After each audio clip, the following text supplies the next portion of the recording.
को आजाद कराने में न मालूम कितने माताओं की गोदियां सूनी हो गई, हजारों बहनों के माथे के सिंदूर बुझ गए। और ये आजादी इतनी आसानी से नहीं आई है। उन बहादुरों के, उन अमर शहीदों के गरम गरम लहू पर ये तैरती हुई आजादी आई है जो हम चैन की सांस ले रहे हैं। भाइयों, 1947 से पहले वो हमारे देश में जब अंग्रेजों का शासन था और भगत सिंह के गले में फांसी का फंदा डाल दिया गया था, और जैसे फांसी का फंदा भगत सिंह के गले में डाला तो भगत सिंह हंसते हंसते फांसी के फंदे को गले में डाल लिया। अंग्रेजों का जो जल्लाद था उसने कहा, भगत सिंह तुम्हें फांसी लगने जा रही है लेकिन आप हंस रहे हो। अपने परिवार के लिए भी कोई इंसान मरता नहीं है, लेकिन तुम देश के प्रति अपनी जान गंवा रहे हो।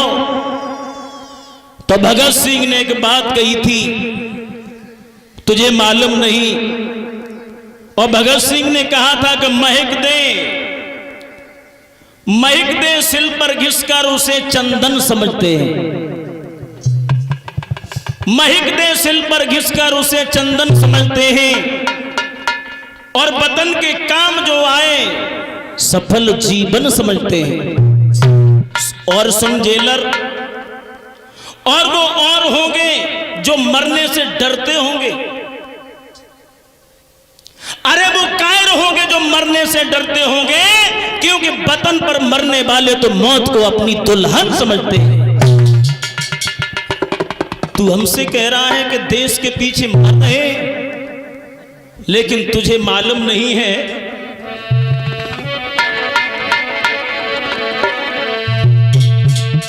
जेलर ने जब कहा था कि तेरा गुरु कौन है, तो भगत सिंह की आंखों में आंसू आ गए थे कि भारत शान पे मरो है और इज्जत गई ना मेरे देश की।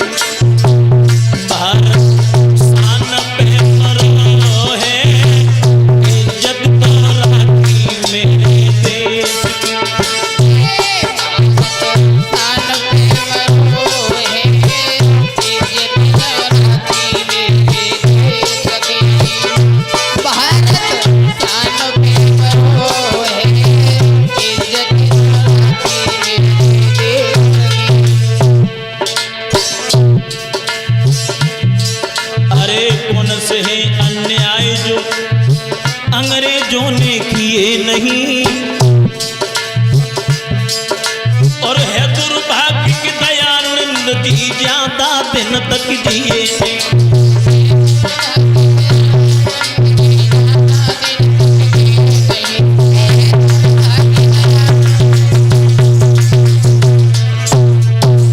महर्षि दयानंद भगत सिंह के गुरु थे, और जैसे भगत सिंह से पूछा कि तुम्हारा गुरु कौन है, तो आंखों में आंसू आ गए, अपने गुरु की याद आई।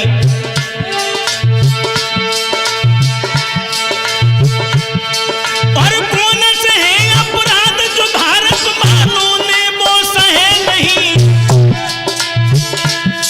परदेश की खातिर काऊ नेता ने जहर के प्याले पिए नहीं।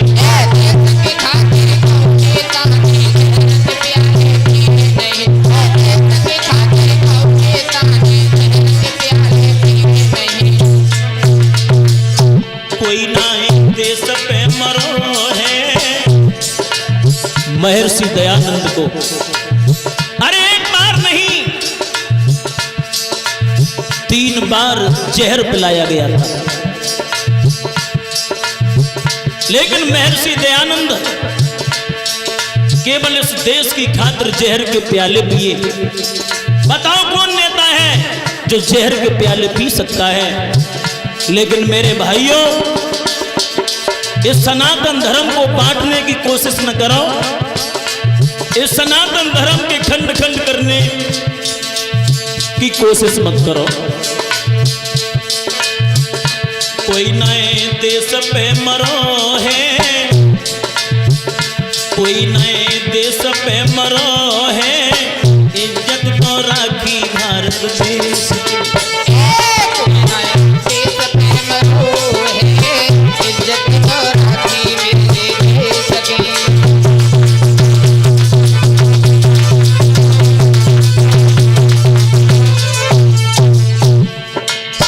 भाइयों, हमारे गुरुदेव ने गीत गाया था और बचपन से वो गीत गाते थे।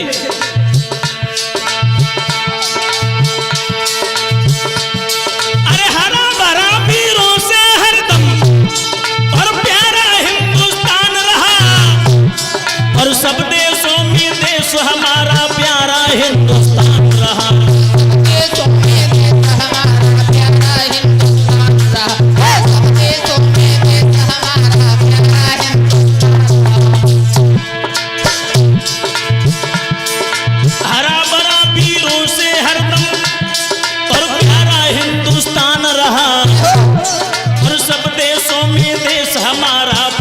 ही बलवान रहा, देशों में देश हमारा भारत ही बलवान रहा, सब देशों में देश हमारा भारत ही बलवान रहा।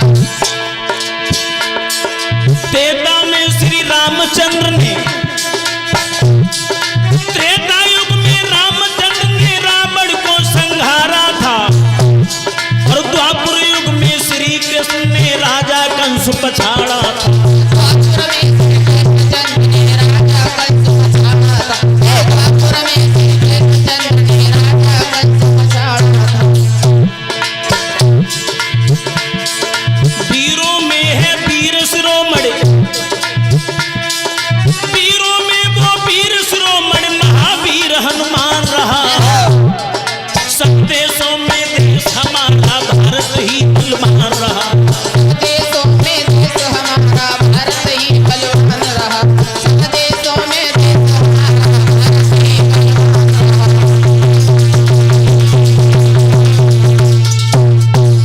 इसलिए केवल मैं ज्यादा नहीं बोलूंगा और न कभी मैं विवादों में पड़ता हूं।